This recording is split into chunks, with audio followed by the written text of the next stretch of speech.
Hello అందరికీ. ఇప్పుడైతే ఒక మంచి రెసిపీ అయితే చెప్తానండి. బగారా రైస్ సింపుల్గా ఎలా చేసుకోవచ్చో నేనైతే కడాయిలో అయితే వేసుకుంటున్నాను.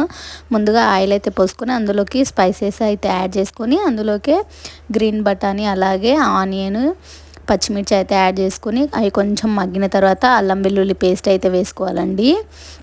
తర్వాత కొంచెం కరివేపాకు వేసుకొని అవి బాగా ఉడికిన తర్వాత మనం ముందుగా కడిగి పెట్టుకున్న రైస్ అయితే ఇందులోకి యాడ్ చేసుకోవాలండి. ఇలా వేసుకొని కొంచెం ఫ్రై చేయడం వల్ల టేస్ట్ అనేది చాలా బాగుంటుంది. మీరు కూడా కంపల్సరీ ట్రై చేయండి.